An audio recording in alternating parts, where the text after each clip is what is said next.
The morning sun barely peeked through the clouds as Officer Sarah Reynolds sat in her patrol car parked behind a small cafe in downtown Paso. She was sipping her third coffee of the day, her blue eyes scanning the street with what her colleagues called her hunter's gaze. 6 years on the force had made her feel confident, perhaps too confident in her instincts about people. The radio crackled with routine calls, but Sarah wasn't really listening. Her attention was drawn to a sleek black BMW that passed her position. The car wasn't speeding, but something about it made her sit up straighter. The windows were tinted, but not illegally so. The car was clean, looked expensive, and was driven perfectly within the speed limit. Sarah fell in behind the BMW, following it for 2 blocks. She noticed the driver made a right turn and the signal blinked a fraction late. That was all she needed. With a small smile, she turned on her lights. The BMW stopped smoothly in a safe spot, showing courtesy, appropriate driving. Sarah tapped her body camera to ensure it was recording, then exited her patrol car. Her hand rested casually near her weapon, a habit she had developed over the years, especially in what she considered uncertain situations. As she approached the driver's side window, she saw a well-dressed Latina woman in her 40s, wearing a navy blue blazer and pearl earrings, gently lowering herself behind the wheel. Before Sarah could speak, the driver's calm voice asked, "Is there a problem, officer?" Sarah's response came out harsher than necessary. "License, registration, and insurance." She now emphasized the last word, closely observing the driver's reactions. The woman's eyebrows raised slightly at Sarah's tone, but she slowly reached for her bag. "May I ask why I was pulled over, Officer Reynolds?" she inquired. "Failure to signal a turn," Sarah said curtly. "You failed to signal within the required distance before your turn." "I see," the woman replied, her voice maintaining its professional calm. "I apologize if that is the case, although I am quite sure I signaled properly." She handed over her documents, all neat and organized. Sarah snatched the papers and returned to her patrol car, checking the license through her system. The registration showed that the car belonged to Diana Morales. Everything was current and legal. This irritated Sarah more than she wanted to admit. Walking back to the BMW, Sarah noticed the woman was on her phone. "Put down the phone," she barked. "That's a secondary violation." "I'm sorry, officer," the woman said, putting down her phone. "But as a public servant, I have the right to step out." "Get out of the vehicle," Sarah interrupted, her hand now firmly on her weapon. "Now, Officer Reynolds," the woman spoke firmly, but calmly. "I don't think this situation requires it. I said get out." Sarah's voice rose. "Don't make me say it again." Other cars were now slowing down, some people taking out their phones to record. The woman carefully opened her door and got out, her movements deliberate and non-threatening, standing almost as tall as Sarah in her heels. "Turn around and put your hands on the vehicle," ordered Sarah, taking out her handcuffs. "Officer, this is completely unnecessary," declared the woman. "I would like to speak with your supervisor." Sarah grabbed the woman's arm, turning her roughly. "You can talk to whoever you want at the station. Right now you're under arrest for resisting an officer and failing to comply with law enforcement orders." While Sarah adjusted the handcuffs around the woman's wrists, she heard several car doors slam shut. 2 other patrol units had arrived, responding to her earlier call for backup. "Sarah, what's going on here?" "What's going on here?" shouted Officer Tom Martinez, running towards them. His eyes widened when he recognized the handcuffed woman, but Sarah was already reciting the Miranda rights, drowning out her colleague's voice. She noticed people gathering on the sidewalk, phones raised, angry voices. She didn't care. She had made her decision and was going to stand firm. "Get in the car," she ordered, opening the back door of her patrol car. The woman tilted her head and entered without resistance, maintaining her dignity even in handcuffs. What Sarah didn't notice was Officer Martinez frantically making phone calls, or the growing crowd of onlookers, or the news van that had just arrived at the corner.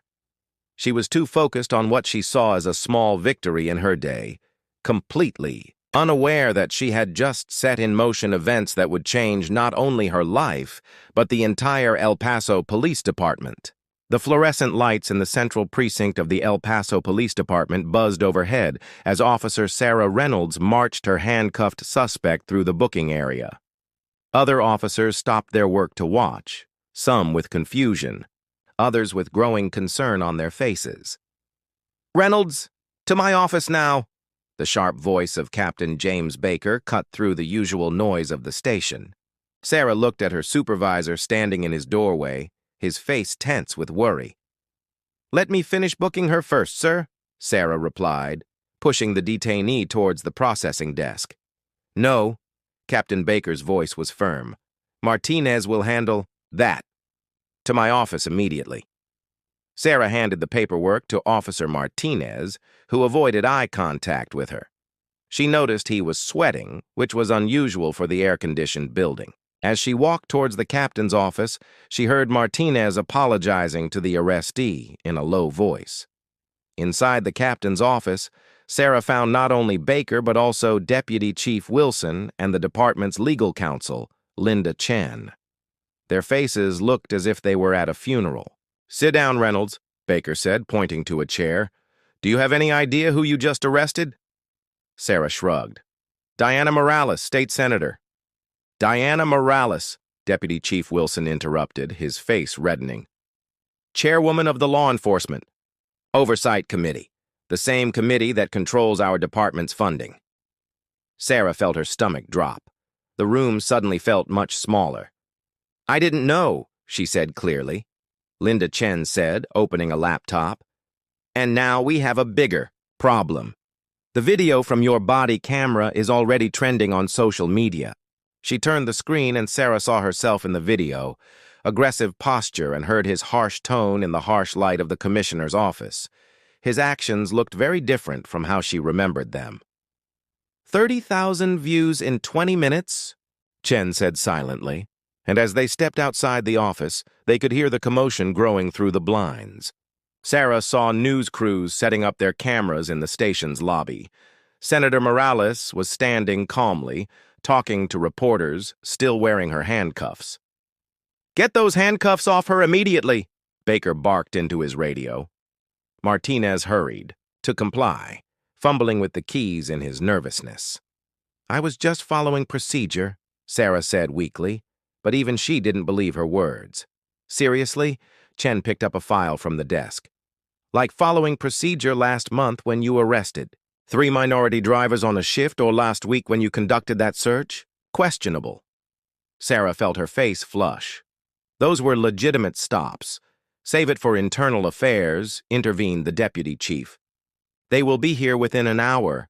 We are looking at possible civil rights violations, abuse of power, and a public relations nightmare that could set back our community relations by 10 years." Through the office window they watched as Senator Morales, now free from handcuffs, straightened her blazer. Instead of anger, her face showed determination. She was speaking to reporters with the practiced ease of an experienced politician. This incident, though unfortunate, highlights the ongoing need for police reform and mandatory bias training. The voice of Senator Morales could be heard through the walls. "I am not interested in punitive measures against any individual officer. I am interested in systemic change." Sarah felt sick. The senator's composure made her own actions look even worse. Captain Baker's phone vibrated. He looked at it and sighed heavily. "The mayor is on the way, as well as the NAACP and Reverend Jackson's people," Reynolds said. "Deputy Chief Wilson, go to the conference room and wait for Yaya. Don't talk to anyone. Don't post anything on social media. And don't even think about deleting anything from your phone." As Sarah walked to the conference room, she passed by the registration area where Senator Morales was gathering her belongings. Their eyes met briefly. The senator's gaze was not angry. It was something worse, disappointed. "Officer Reynolds," the senator called, making Sarah stop. "I hope this becomes a learning moment for everyone involved." Sarah wanted to respond, but no words came out. She hurried to the conference room, closed the door, and sat alone in the silence. Through the window, she could see more news vans. Arriving, their satellite antennas reaching for the sky like accusing fingers. Her phone buzzed constantly with messages from fellow officers, but she didn't dare look at them. The events of the morning replayed over and over in her mind, each repetition making her actions seem worse, her prejudices more obvious. While waiting for internal affairs, Sarah Reynolds realized that in trying to assert her authority in a traffic stop could have destroyed everything she had worked for 3 days after the incident. Sarah Reynolds sat nervously in the sterile conference room of the Internal Affairs Division. The walls were an ugly beige color, and the ticking of the clock seemed unusually loud. In front of her sat 2 investigators from IA Detective Marcus Rodriguez and Lieutenant Patricia Chen. "Let's review your official file," Reynolds said, Rodriguez opening a thick folder. The papers spread across the table. "Like a deck of cards. 6 years on the force, more than 800 traffic stops. Do you notice anything interesting about these statistics?" Sarah shifted in her chair. The numbers on the papers seemed to blur. 78% of her stops involved minority drivers. Lieutenant, Chen read from a document that's significantly higher than your precinct's average. "Do you mind explaining? I stop people who break the law," Sarah said defensively. "I don't look at the color. Rodriguez pulled out more papers, your fellow officer James. Wilson had some interesting things to say. He adjusted his glasses. He claims you often made comments about certain neighborhoods, certain types of vehicles." Sarah's face flushed. Jimmy had been her partner for 2 years. She trusted him. And here was something from Officer Martinez. Chen continued, "He says you specifically monitored that area where you stopped Senator Morales because, in his words, expensive cars with tinted windows don't belong in that neighborhood."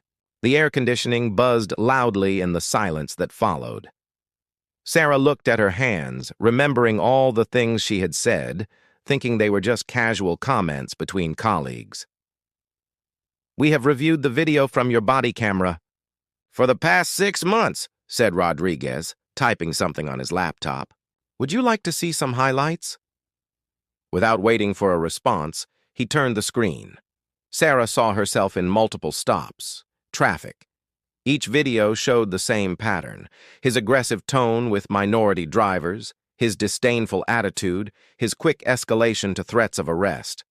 "Stop," Sarah whispered. She couldn't watch anymore. Officer Reynolds Chen leaned forward. His union representative couldn't come today, but he has the right to wait for them before continuing. "No," Sarah said silently. "I want to continue." A knock on the door interrupted them. A young officer entered with a stack of papers. "Latest social media reports," he said, placing them on the table. Rodriguez glanced through them quickly. "The video of Senator Morales' arrest has over 2 million views now. Her name is trending on Twitter, not in a good way." Sarah felt tears forming, but fought them back.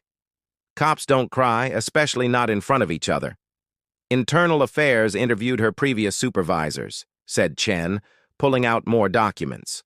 Sergeant Peters from her rookie year noted concerns about her attitude towards minority communities, recommending additional training. "It never happened. Can you tell us why?" Sarah remembered avoiding those training sessions, always finding an excuse, thinking they were a waste of time. Her colleagues described her as a good cop in many ways, added Rodriguez, quick thinker, brave in dangerous situations, excellent in detective work. But they also said she had 2 different approaches to police work, one for white citizens and another for minorities. The truth of his words hit Sarah like a physical blow. She had always justified her actions, told herself she was just being cautious, just following her instincts. "The department is under intense pressure," explained Chen. "The incident with Senator Morales has sparked protests. Civil rights groups are demanding action. They're reviewing every arrest you've made, every ticket you've written." Sarah thought of all those stops, all those faces looking at her with fear and resentment.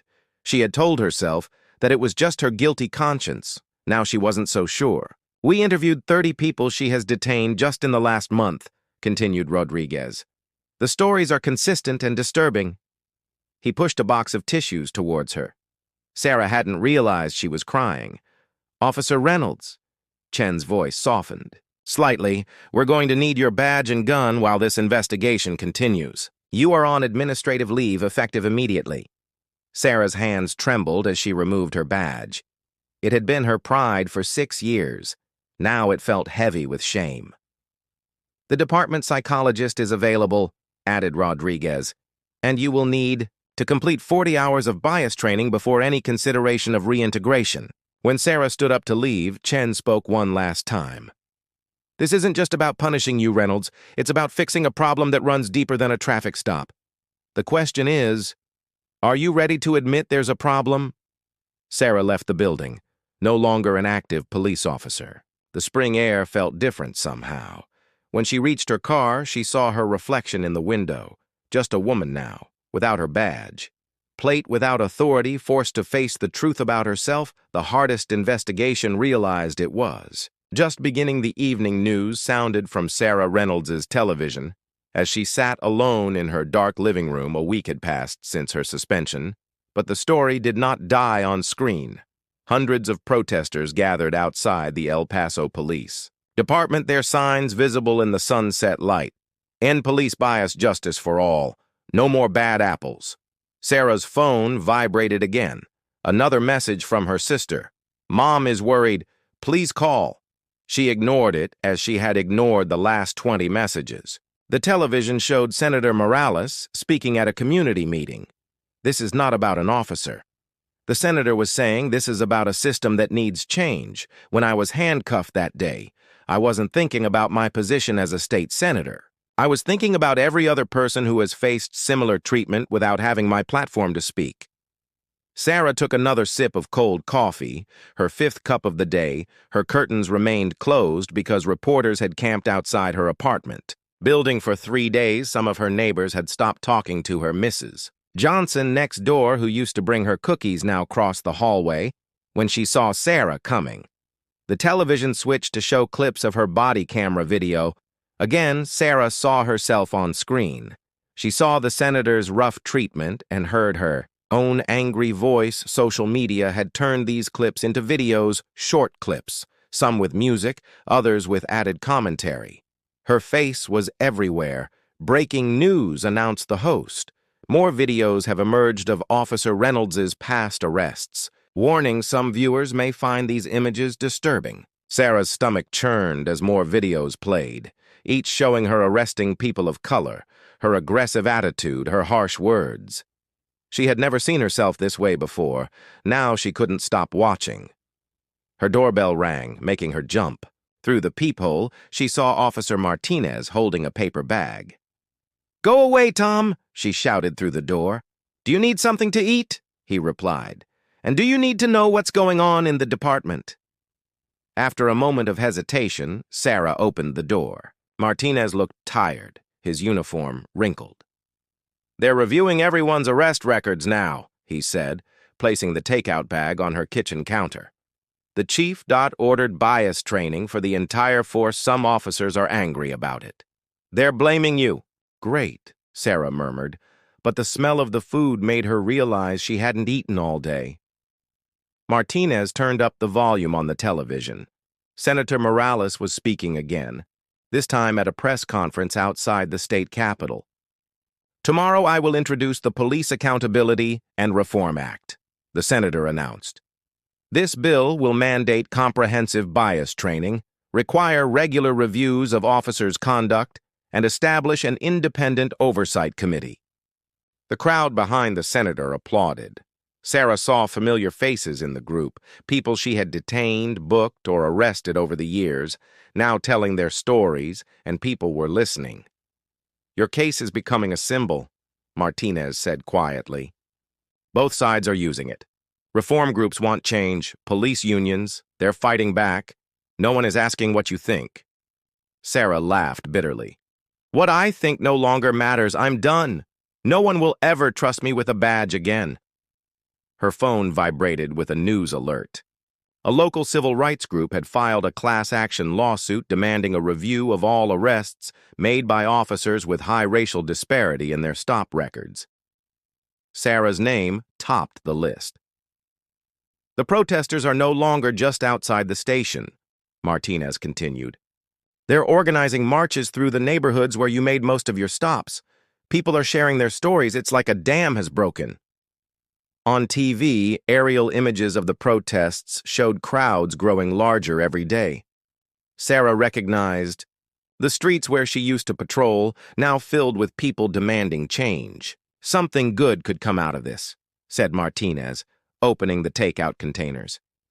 Maybe we all needed a wake-up call. Sarah's phone vibrated again. This time it was an email from the department psychologist reminding her of her mandatory session. Tomorrow, beneath that, there was a message about her bias training schedule starting next week. Outside, she heard chants from a passing group of protesters. Their voices were clearly audible through her closed windows. No justice, no peace. You can't hide here forever, Martinez said, handing her a plastic fork. At some point, you'll have to face what's happening. Sarah finally took a bite of food, her first real meal in days. On television, the protesters continued their march, their signs illuminated by the streetlights. One caught her attention. Change begins with understanding. As she watched the peaceful but determined crowd, Sarah realized that maybe they weren't just protesting against her. They were demanding something better from all those who wore the badge she had lost. Dr. Monica West's office felt too comfortable for Sarah Reynolds' liking. The soft sofa, the gentle lighting, and the calming paintings on the walls seemed to mock her inner turmoil. It was her fourth therapy session of the week, part of her mandatory counseling during administrative leave. "Tell me about your father," Dr. West said, her notebook balanced on her knee. "He mentioned that he was also a police officer." Sarah looked. Out the window, the rain pounding against the glass, mirroring her gloomy mood. "Dad worked in the tough neighborhoods in Chicago for 20 years. He taught me everything about being a cop." "What did he teach you about different communities?" Sarah's mind drifted to Sunday dinners in her childhood, her father's strong and confident voice telling stories about his patrols. "He said you had to be tough, that certain neighborhoods were problematic, that certain people were always up to no good. Did you believe him?" "He was my hero," whispered Sarah. "Everything I knew about police work came from him." Dr. West leaned forward. "Sarah, do you remember our first session? You couldn't even admit there was a problem with your actions. Now you're starting to see patterns." The rain got heavier outside. Sarah thought about her partner, Officer Marcus Johnson, an African-American officer she had worked with for 2 years. He had tried to talk to her many times about her attitude, but she had always ignored him.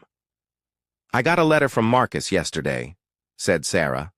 "He wrote about how he felt watching my body camera videos, how it hurt him to see how differently I treated people based on their race.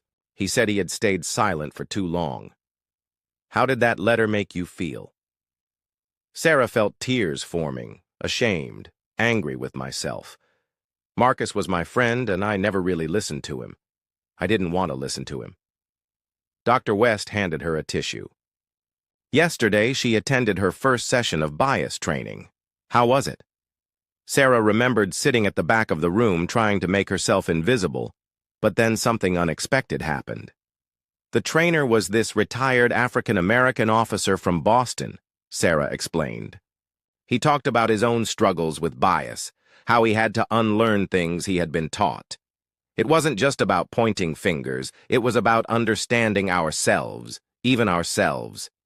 "Did anything specific catch your attention?" Sarah nodded. "We watched traffic stop videos. Some were like mine, aggressive, confrontational. Others showed different approaches, respectful, professional. The same situations, but such different outcomes." She paused, recalling a particular exercise. "We had to do reenactments of traffic stops. I had to play the role of the driver, while another officer played the aggressive cop. It was eye-opening." "How so?" "I felt scared, humiliated, even though it wasn't real." My heart raced, and I realized that's how I made people feel every day for years. Dr. West wrote something in her notebook. She had been reading letters from community members. It was part of the program. Sarah's rehabilitation involved reading letters from people she had detained or arrested. Some were angry, others sad. All described how their encounters with her had affected their lives. There was this letter, Sarah said, her voice breaking. A mother wrote about her teenage son.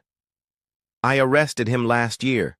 I made him lie on the floor because I thought his cell phone was a weapon. She said she is still afraid to drive at night. The rain had stopped now. The sunlight was trying to break through the clouds. My dad visited me last weekend, Sarah continued first time. Since all this happened, she started talking about the good times of police work, defending my actions, but for the first time I stood up to him, I told him he was wrong, that we were both wrong. How did he react? He left angry. We haven't spoken since then. Sarah managed a small smile, but felt good to say it out loud. Doctor, West closed her notebook. Sarah, recognizing our biases is painful. It means admitting that our heroes, even our parents, might have taught us things wrong, means facing uncomfortable truths about ourselves. Sarah got up and walked to the window. Outside, life went on, people rushing to work, children going to school, all those lives she used to impact with her badge and her biases. I can't change what I did, she said silently, but I can change who I become. That's why we're here, Dr. West replied.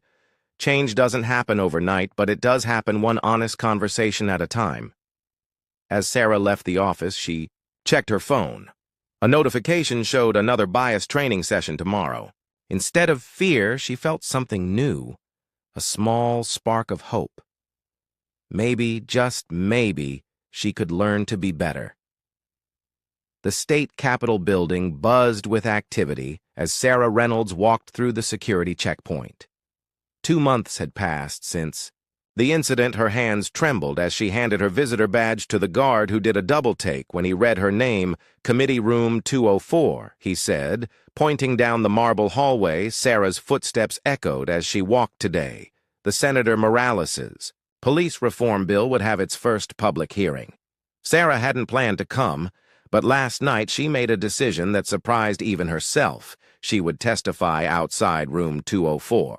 Reporters clustered with their cameras and microphones immediately. Saw her. Officer Reynolds is here to oppose the bill. Do you regret your actions? Have you spoken with Senator Morales? Sarah walked past them without answering. Inside the room, every seat was taken. Civil rights leaders sat in the front row. Police union representatives occupied another section in. The middle regular citizens waited to share their stories. Senator Morales was at the podium, her voice firm and clear. This bill is not about punishment. It's about progress. We need to change how we think about police work in our communities. Sarah found a spot against the back wall, trying to remain invisible, but invisibility was not her goal today. She had registered to speak, and her name would be called The Bill. Requires 200 hours of bias training for all officers, continued Senator Morales' body cameras, regular performance reviews, and community oversight meetings. Some police officers in the crowd shook their heads. Sarah recognized them from her precinct. They hadn't spoken to her since that day. Next speaker, announced the committee chair.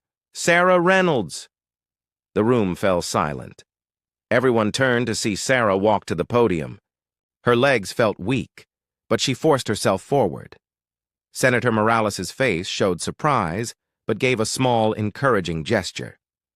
Sarah took out her prepared notes, then set them aside. She needed to speak from her heart. My name is Sarah Reynolds, she began, her voice trembling. 2 months ago, I unjustly arrested Senator Morales, but that was not my only mistake. It was just the one that finally received attention. She gripped the podium tighter.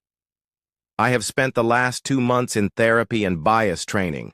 I have read hundreds of letters from people I stopped or arrested, people whose lives I affected because of my prejudices.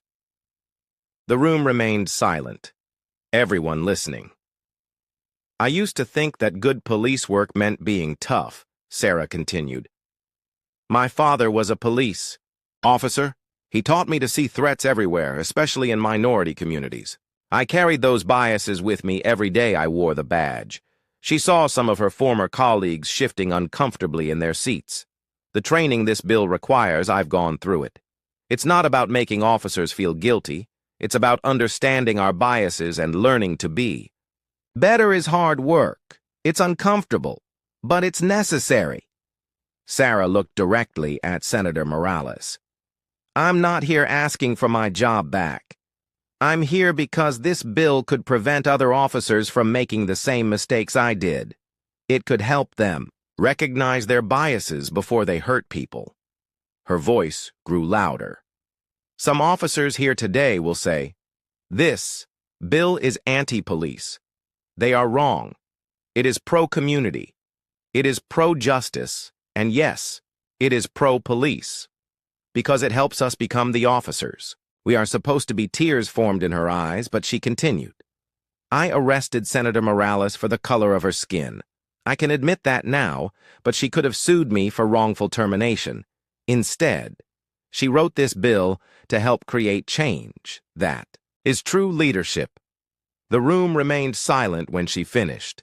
Then slowly people began to applaud. Not everyone. Some officers still sat with their arms crossed, but enough to fill the room with sound. As Sarah walked back to her seat, she passed by. Senator Morales, who extended her hand and shook hers briefly. She didn't know needed words later outside the Capitol. Reporters surrounded her again. This time Sarah stopped to answer their questions. She talked about her journey, her learning, her hope for change. While the cameras flashed around her, she realized that sometimes the greatest impact comes not from wearing a badge, but from admitting that you wore it wrong. That afternoon, the committee voted to advance the bill. Sarah watched. The news coverage from home, feeling proud and humble. Her testimony had helped open a door for change. Now it was up to others to walk through it 3 months after her testimony at the state capitol. Sarah Reynolds sat in a small downtown cafe. Her hands firmly wrapped around a cup of green tea.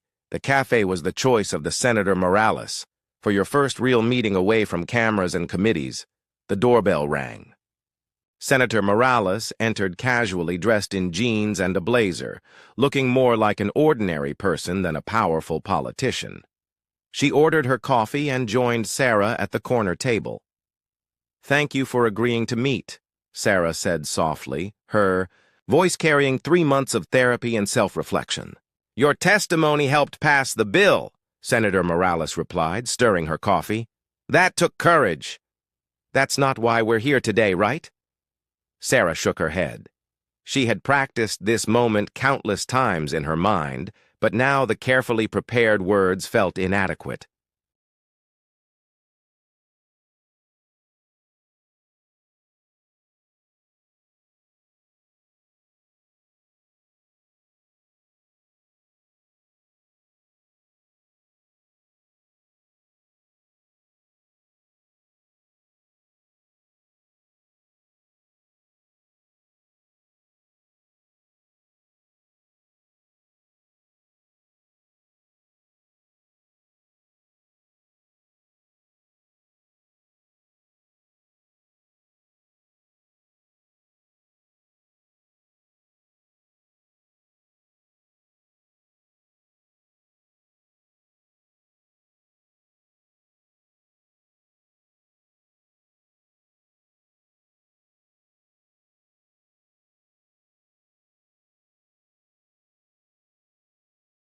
I owe you a real apology, Sarah began, her voice trembling slightly.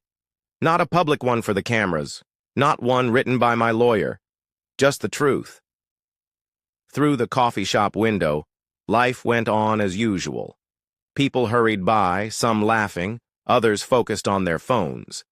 Sarah wondered how many of them had seen her body camera video, had judged her actions that day, that morning. Sarah continued.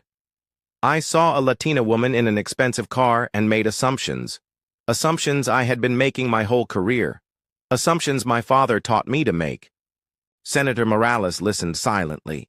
Face showing no judgment in therapy, Sarah said, "They made us dig deep into our past.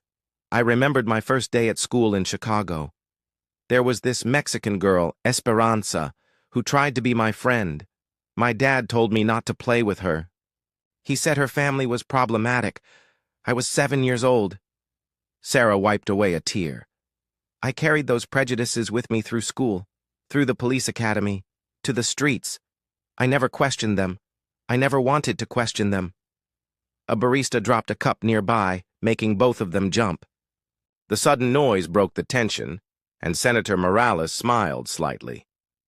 "Do you know what I remember most about that day?" asked the senator. "Not the handcuffs, not your harsh words. I remember thinking she was scared. Sarah hadn't expected this observation. Beneath all that aggression, you were scared. Scared of losing control, scared of being wrong about your assumptions, scared of questioning everything you had been taught to believe. The words hit Sarah like a physical abuse Aka had never thought about it that way. The training program she helped create said, "Sarah, slightly changing the subject is making a difference. I visit the academy. Sometimes I share my story with new recruits. Some listen, others don't, but at least they are listening." To it, Senator Morales nodded. Change happens slowly, person by person, story by story. "My father finally saw the body camera video last week," shared Sarah. "He called me afterwards crying, said he was sorry for teaching me the wrong things. Both of us are in therapy now trying to understand why we believed what we believed outside a police car passed by the cafe." Both women watched it go by. "Strange," the job admitted Sarah. "Not the person I was on the job, but the idea of helping people really. Helping them, not just enforcing rules based on prejudice. Have you thought about what's next?" asked Senator Morales.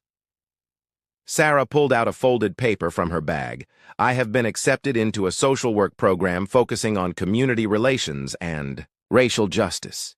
It feels right." "Well," smiled Senator Morales, "we need people who understand both sides of this matter. People who have learned from their mistakes." Sat in comfortable silence for a moment, watching the afternoon light play through the cafe windows. "Can I ask you something?" Sarah finally said, "Why did you agree to meet with me today?" Senator Morales considered the question because healing happens face to face, because change requires both responsibility and forgiveness, and because sometimes the people who have made the biggest mistakes become the strongest advocates for change as they finish their drinks. Senator Morales reached into her bag and pulled out a small book. "It's about unconscious bias. I think you're ready for it. Now." Sarah took the book, noticing the senator's personal notes in the margins. This was not just a peace offering. It was an invitation to keep learning, keep growing. When they left the cafe, they did not hug or make dramatic gestures. They simply shook hands. Two women acknowledging their roles in a story that was bigger than both of them. "Keep doing the work." Senator Morales said simply, "I will," promised Sarah. And for the first time in months, she felt truly worthy of being believed. A year after the traffic stop that changed everything, Sarah Reynolds was at the front of a classroom full at the El Paso Police Academy. The faces of 30 new police recruits looked at her, some curious, others skeptics. Everyone knew who she was. Her story had become required learning in police training across the state. "My badge number was 2749, Sarah began, her voice steady now after countless similar presentations over 6 years. "I thought I was a good cop. Today, I am here to tell you why I was wrong." At the back of the room, Senator Morales entered quietly. They often worked together now, but today she was just here to observe. Their unlikely partnership had become a powerful symbol of change. "Last week, I completed my degree in social work," Sarah continued, clicking to show her body camera video on the screen. Some recruits shifted uncomfortably in their seats. "This video is not easy to watch, but it is important that you see it." The room fell silent as they watched the video of Senator Morales' arrest. Sarah noticed a young Latina recruit wipe away a tear. "I'm not here to make them feel guilty," said Sarah after the video ended. "I'm here to help you recognize what I couldn't see back then, how bias affects every decision we make on the street." Walked between the desks, making eye contact with each recruit. They have all gone through the new training program. 200 hours of bias awareness, community relations, de-escalation techniques. Some of you probably thought it was overkill. Some recruits nodded hesitantly. "Let me tell you what I learned in the year since that traffic stop," Sarah continued. "I learned that good police work is not about power. It's about service. It's not about fear. It's about understanding." She clicked to the next slide, showing statistics from the department's new community supervision program. Complaints down 40%, use of force incidents cut in half. "These numbers represent real people," Sarah explained. "Real lives. Every time you put on that uniform, you are not just enforcing laws, you are building or breaking trust." Officer Martinez, now a sergeant, entered the room carrying a box. Sarah smiled at him before turning back to the class. "In this box, there are letters," she said as Martinez set it down. "Letters from people I stopped or wrongfully arrested during my time as an officer. I have read each one dozens of times. They are part of your required reading." She pulled out a letter. "This one is from a teenager I handcuffed because he looked suspicious walking home from practice. Basketball is in college now studying criminal justice and says he wants to change the system from the inside."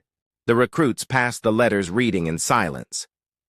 "Their training includes something mine never had," continued Sarah. "Regular meetings with community members, not as suspects or witnesses but as partners. They will listen to their stories, understand their fears, learn their perspectives." Senator Morales moved to the front of the room. "Officer Reynolds, Sarah is now the head of our department's community relations unit. She works with officers and citizens to build bridges that should have been built a long time ago." Sarah nodded gratefully. "Each month I meet with new officers struggling with their own biases. I share my story and my experience. But more, important listen to yours change does not happen through shame, it happens through understanding." She clicked to her final slide. A photo of herself with the group of community leaders including Senator Morales at the opening of the new Community Police Association Center. "Next week they will graduate," said Sarah. "They will receive their badges and their assignments. They will feel powerful. But remember, this true power is not in your weapon or your badge. It is in your ability to serve everyone in your community with equal respect and dignity." After the presentation, recruits lined up to talk to her. Some shared their own stories of bias. Others asked for advice. Sarah listened to each one, remembering her own journey later. While packing her materials, the Senator Morales approached. "They listened to you," said the senator, "because you are living proof that people can change." Sarah looked at her watch. She had another meeting soon with a support group for officers dealing with racial bias, followed by community outreach planning, and then dinner with her father, who was now actively involved in police reform efforts. "A year ago, I lost my badge," Sarah said, gathering her things, "but I found my purpose." As they left the academy together, new recruits were practicing traffic stops in the training yard. Sarah watched them carefully following the new protocols. Respectful, professional, and aware of their own biases. "One class at a time," said Senator Morales softly. "One change at a time," agreed Sarah. And for the first time since that fateful traffic stop, Sarah felt whole. Not only had she learned from her mistakes, but she had helped create real change. Sometimes, she realized, the greatest victories come after the hardest falls.